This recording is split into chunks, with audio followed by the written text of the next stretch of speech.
soir, nous parlerons un petit peu plus tard d'un sujet grave, préoccupant, qui intéresse tous les Français, l'adoption. Mais tout de suite, nous allons parler d'un livre.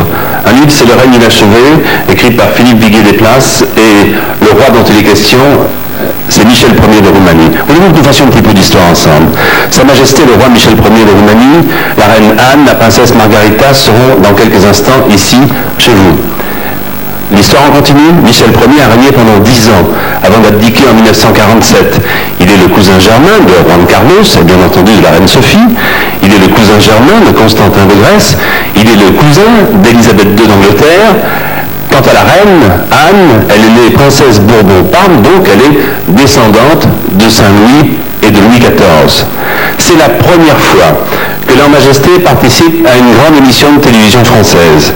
Michel de Roumanie, que nous allons recevoir, bien décidé à ne pas manquer l'ultime rendez-vous que pourrait lui donner demain l'histoire. Regardez ces quelques images qui ont été tournées il y a quelques jours à peine dans son pays.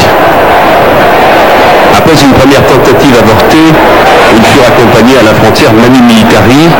Le roi est retourné en Roumanie il y a un mois, comme le montrent ces fantastiques images. Plus de 500 000 personnes se pressaient sur le parcours, scandant « Majesté, ne pars pas, ceci est ton pays ». Plus de 10 mai sans le roi Michel. La monarchie sauve la Roumanie. Écoutez-les. La reine.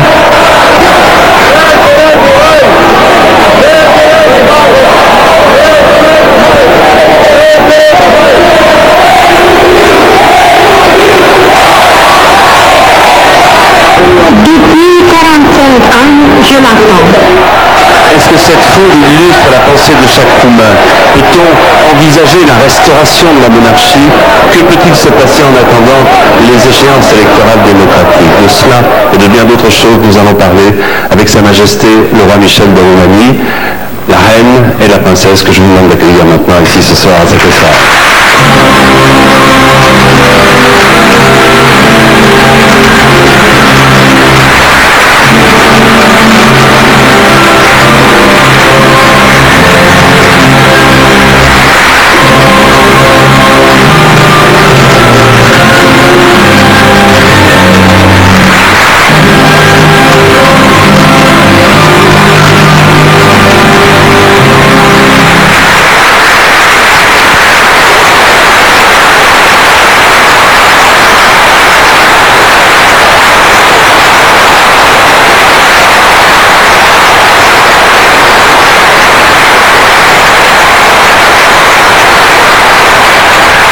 Je voudrais remercier leur Majesté d'avoir accepté notre invitation dans une grande émission populaire française pour parler ensemble de sujets ô combien sérieux, de parler aussi de votre pays, de parler à la Majesté de ce pays que vous avez découvert il y a quelques jours à peine.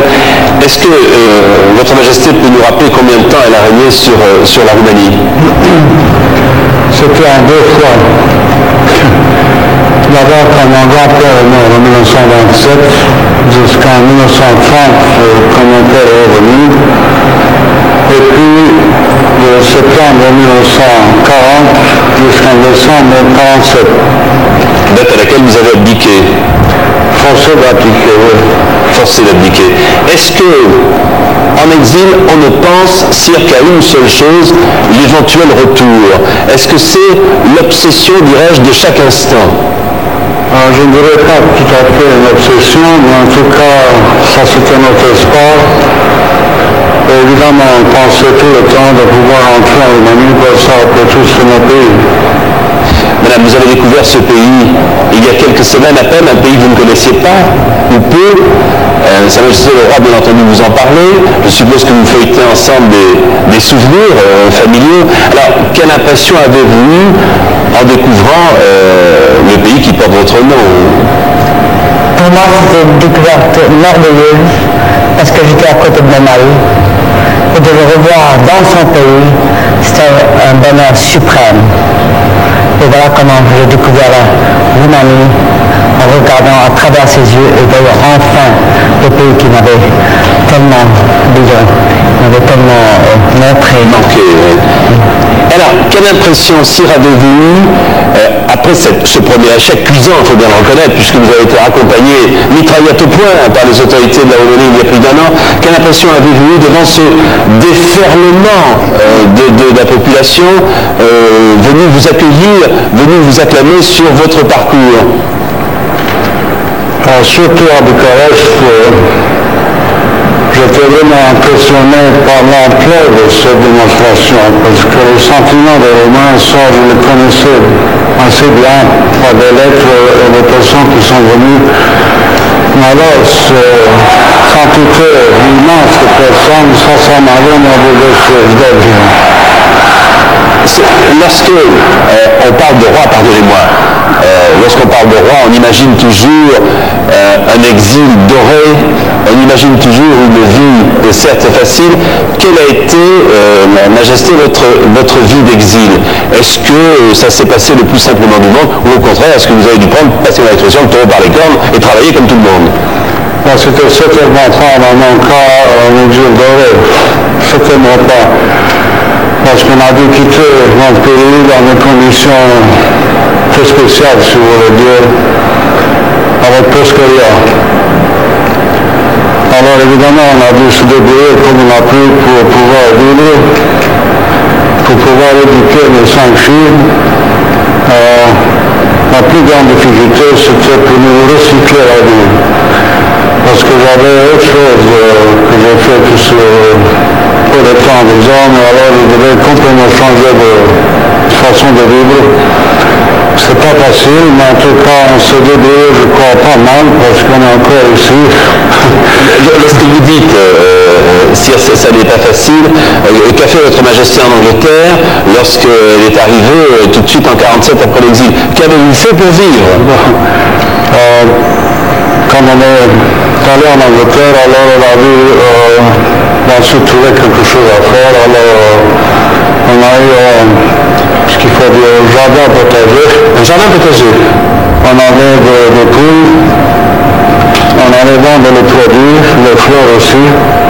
Et ça a duré de 1950 jusqu'à 1955. Ensuite, vous êtes devenu pilote d'essai, car c'était une innovation. Ensuite, j'ai eu la chance de rencontrer un Américain qui était dans l'industrie aéronautique. Et comme j'étais déjà pilote militaire en Roumanie, j'ai pu mettre, disons, un hobby en moi bon travail, parce que pour finir, ils m'ont payé pour voler pour eux. On a pu mettre les choses de côté, malheureusement ça n'a duré que 2 ans. Après ça, avec une petite équipe de cette société, on a fait une société en nous d'électronique et plastique. Ça a duré, je crois, 7 ou 8 ans, mais la concurrence était beaucoup trop forte. Même pour un roi, la concurrence est forte. Non, ça c'était peut-être, on avait une bonne équipe technique en tout cas. Mais après ça, grâce à l'aide de mon oncle, le roi Paul de l'Est, le frère de ma mère, avec les Grecs, ils ont trouvé une solution que je devienne courtier de bourse sur la bourse de New York. Ça, c'était pas du tout dans mon esprit, mais enfin, il fallait bien faire quelque chose pour continuer. Il fallait bien faire quelque chose. Madame, comment, en exil, avez-vous vécu, et je me suis mis entre guillemets, le règne de Ceausescu? Eh bien, que voulez-vous? Mon premier devoir, c'est de rendre à cet homme que j'aime une vie agréable et une vie pour mes enfants et de les soutenir dans tout ce qu'ils faisaient. N'en avez-vous pas voulu aux Occidentaux de leur insouciance à l'encontre de Ceausescu, de ceux qui dirigeaient de temps en temps, avec très grande tristesse, parce qu'on avait l'air qu'on ne comprenait pas. Mais il se battait tous les jours pour son pays, en nous apprenant et en parlant de son pays. Et de temps en temps, c'était pénible. Je vais poser la question à Sa Majesté, mais j'aimerais, Madame, que vous me répondiez avant. Pensez-vous que la monarchie soit j'allais dire la seule ou une des issues qui puisse remettre la Roumanie sur pied? Je crois qu'elle peut aider énormément, parce qu'elle peut aider le peuple à devenir vraiment libre et de choisir son destin. C'est la solution? Dans le cas de la Roumanie, en tout cas, oui. Oui, avec pardon, oui. Parce qu'il ne faut pas oublier que depuis notre histoire du millénaire, on a toujours eu des classes réunions jusqu'à un départ. Alors c'est une tradition très profonde chez nous. Nous allons regarder un petit peu sur des images que vous nous avez confiées, l'histoire de votre famille, commentée par le spécialiste en la matière qui connaît très bien votre cousine, Elisabeth de l'Angleterre, et qui connaît d'ailleurs tout le monde. Il s'agit de Léon Zitrone. Qui ne connaît Léon Zitrone? Regardez ces quelques images qui vont nous permettre de mieux vous connaître.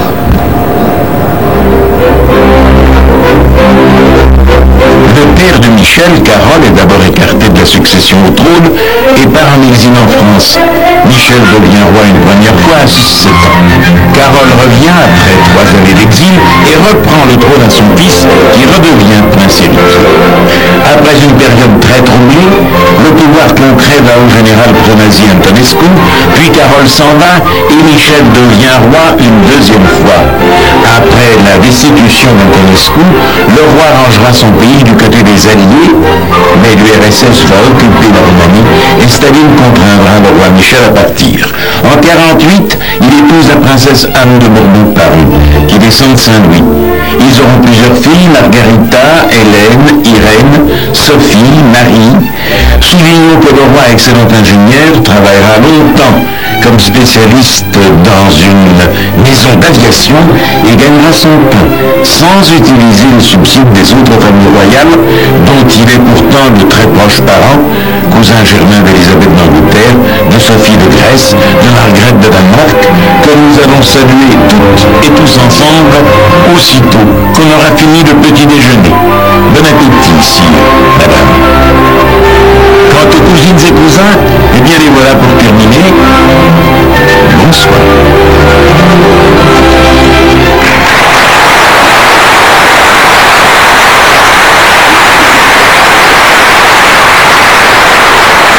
Merci cher Léon, puisque vous êtes dans la salle ce soir. Merci Victoire d'avoir fait ce commentaire. Majesté, j'ai pour vous un ouvrage avec Léon Zitrone, spécialiste de beaucoup de choses en France chez nous, bien entendu, mais aussi de cheval, peut-être est-ce l'une de vos passions. Il m'a envoyé un ouvrage superbe sur le cheval de course que je vous remettrai dans un instant. Madame, est-ce que le retour aux affaires, si je puis dire, éventuel de Sa Majesté le Roi, ne vous préoccupe pas quand même? Sous-entendu, est-ce qu'on ne s'installe pas quand même dans un certain confort lorsqu'on est exilé? Je ne crois pas. Je ne crois pas. Et comment voyez-vous l'avenir, Majesté? Est-ce que c'est un avenir proche d'après vous? Pensez-vous que la population roumaine va se manifester davantage? Ça, c'est difficile à dire exactement quand, mais en tout cas, je peux dire que d'après ce que j'ai vu maintenant quand j'étais en Amérique à Bucarest, ça s'approche. Après tous ces 45 ans d'intoxication, mensonge, de la part du régime communiste, j'ai eu la satisfaction, je peux dire, que la population, tout de même, ne m'a pas oublié. Et c'était une réception tellement chaleureuse, comme je dis tout à l'heure, c'était vraiment bouleversant. Et je crois que le moment s'approche. Si votre Majesté est prête à toute éventualité? Je suis prêt depuis 45 ans. Ça c'est mon devoir, ça c'est toute ma vie, c'est depuis. Ça c'est mon espoir profond de pouvoir revenir en Roumanie pour travailler pour le pays et le remettre tant que possible sur pied après tous ces années de nuit. Je vais vous poser une question, certes ce n'est pas l'endroit, le lieu de polémiquer, mais tout de même, que pensez-vous d'une certaine, nous allons être diplomates, tiédeur des autorités françaises à votre rencontre? Vous savez, c'est pas seulement la France, ça c'est tout le monde occidental. On a un peu un tout petit peu l'idée qu'une fois qu'une chose qui s'est passée chez nous, une application, que ça soit forcée ou pas forcée, tout d'un coup, on est considéré comme personne tout à fait privée. Et à cause de ça, on ne peut pas avoir de contact avec nos cousins. Le chef d'État qui sont nos cousins, c'est toujours autre affaire. Mais au point de vue du gouvernement en général, non, malheureusement pas. Un homme a voulu témoigner ce soir, sire. Il tenait témoigner de son attachement et de sa fidélité. Académicien français, homme de lettres, auteur dramatique, la cantatrice Chauve, des chaises, ses apparitions à la télévision sont rarissimes. Il a accepté notre demande et ce soir, devant les Françaises et les Français qui nous regardent, et pour vous, Eugène Ionesco vous parle. Je suis infiniment heureux de pouvoir saluer votre Majesté. Comme heureux sont les Romains qui ont pu vous apercevoir de nouveau dernièrement quand vous êtes allés en Roumanie. Ils ne vous ont pas oublié et vous en avez eu la preuve. Les vieux partis se dissolvent, les socialistes sont en baisse, les soi-disant conservateurs également. La Roumanie a besoin d'un régime neuf qui est le plus ancien et le plus stable et le plus convaincant de tous les temps. On revient à une tradition vivante et nouvelle, ancienne et nouvelle. Vive le roi!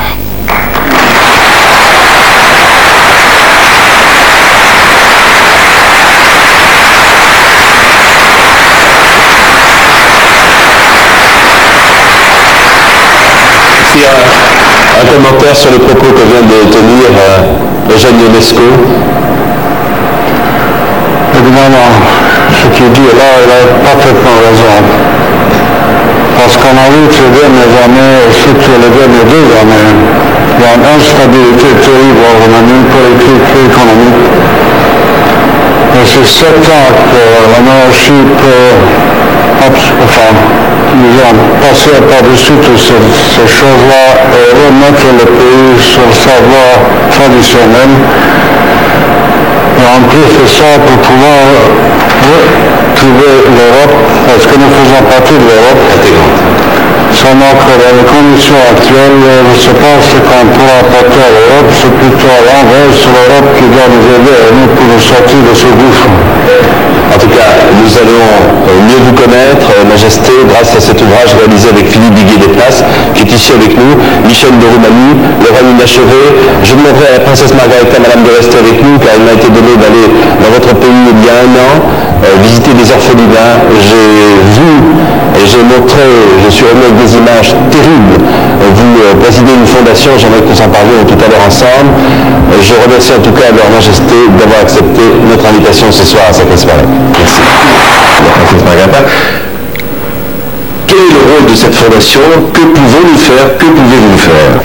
La France est très importante pour nous. Ce que vous pouvez faire, c'est que vous avez déjà beaucoup fait. Et la Fondation fait la reconstruction de la Roumanie dans des petits projets pilotes. Et alors surtout, on s'occupe des jeunes. Et nous avons des projets très pratiques et faisables, si je peux dire comme ça, de reconstruire un centre de soins pour enfants. On a presque fini le bâtiment. Ça s'est arrêté par manque de fonds. Donc là, c'est un appel que je lance. L'autre, c'est un orphelinat en mode d'avis qu'on a toujours remis en état. Et un dispensaire médical communautaire pour le village rural. Quel sentiment, madame, avez-vous eu en arrivant dans votre pays et en allant visiter quelques-uns des orphelinats que j'ai pu moi visiter il y a un petit peu plus d'1 an de cela? J'ai découvert un pays qui était ravagé, un pays qui a été dévasté. Et c'était les enfants qui avaient le plus souffert, le plus cruellement souffert, et je pense qu'ils vont être à tout jamais blessés. Et donc, c'est l'avenir du pays.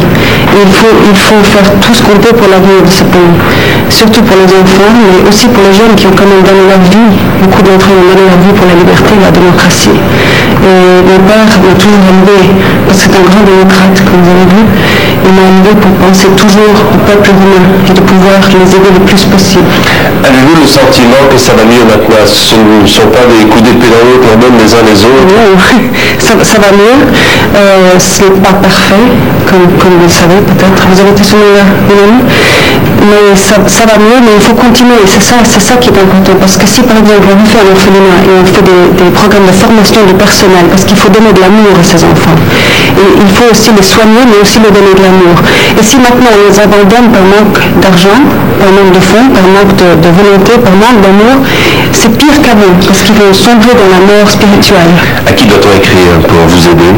À la Fondation Princesse Margarita, à Genève, Versoix, Genève. Versoix, c'est un... Quel est le compte? 22 022. Comme chaque postal, 22, comme c'est indiqué ici, 22022 T à Paris pour la Fondation La Princesse Margarita. Madame, je vous demandais de regarder ces images dures qui ont été tournées il y a un petit peu plus d'1 an, et notamment le centre de tri que nous faisait découvrir à l'époque Martine Ameragnon. Regardez. Là est un peu terrible parce qu'on l'appelle dans notre jargon le centre de tri. Alors vous retrouvez déjà ces balancements, vous allez regarder ces enfants, vous allez retrouver ces mouvements, mais on vous dit que c'est récupérable. Et là il y a ce que j'appelle un juge, un psychiatre de l'administration. Ils se ressemblent tous, ils ont tous des petits problèmes, mais au départ ils étaient normaux et petit à petit ils sont devenus comme ça. Et bien le psychiatre va faire un tri. Et certains vont considérer comme bons pour aller un peu plus loin et encore pas très bien, et d'autres vont être carrément irrécupérables. C'est-à-dire qu'ils sont bons pour Gradinari, ce que vous nous avez montré avant. À 0 ans, quand ils ont été abandonnés, ils étaient pratiquement normaux. À 3 ans, ils ont pris du retard. À 3 ans, ils sont jugés. Et ils sont malheureusement jugés pour toujours. C'est-à-dire qu'après, ils vont à Gradinari. Et là, je voudrais vous montrer juste le geste d'une femme de handicap international qui montre comment on peut améliorer un enfant. Alors, vous essayez quoi? De faire travailler ses jambes? J'essaie de la muscler un peu. J'essaie de la muscler, puis surtout j'essaie de lui donner l'impression qu'elle s'occupe d'elle. Donc déjà, quand je suis arrivée, quand j'avais été sur le ventre, elle ne pouvait pas du tout sa tête levée. Et après, je vais le faire, lui faire fort. Bon, c'est pas grand chose, mais je crois qu'il y a un problème. On dirait un petit peu le là. Voilà. C'est pas longtemps, mais il y a quelque chose. Oui. Quand on sent qu'il y a un problème, c'est peu de choses. Est-ce que depuis ces images, est-ce que depuis 1 an, est-ce que ça va mieux? Est-ce que vous avez des informations? Est-ce que vous-même vous êtes rendu compte sur place de l'évolution des choses? Je rentre, il y a 3 jours, j'étais en Roumanie, je rentre de là-bas où j'étais dans le centre de soins médicaux pour nos orphelins. Et j'ai visité d'autres, évidemment, ça va mieux. Il faut continuer maintenant parce que maintenant les Roumains peuvent prendre la relève. Donc il y a l'espoir en plus de l'amélioration et de l'espoir. Et c'est ça qui est important. Je pense que votre appel, madame, sera entendu. Je vais essayer d'être venu. Je vais vous demander une date, c'est notre émission que vous regardez de temps en temps à Versoix. Je le sais, l'arrêt m'en a parlé tout à l'heure. Alors quelle est la date que vous avez choisie? C'est le 1er janvier 1990. Qui est pour vous une date importante? Oui, parce que c'est la première fois où je suis rentrée dans mon pays, en Roumanie, la première fois. Vous avez vraiment 18, pardon. C'était le 18-01-90, c'est comme ça? 18 janvier. Vous avez eu le sentiment fort de rentrer chez vous? Ah oui, parce que c'était interdit, c'était une terre interdite, une planète interdite, et tout d'un coup j'étais là chez moi et je me suis retrouvée moi-même. Merci beaucoup, madame, d'avoir accepté notre invitation. Nous avons beaucoup d'efforts pour tous les enfants du monde. Alors, Laurence. Bonsoir, Laurence.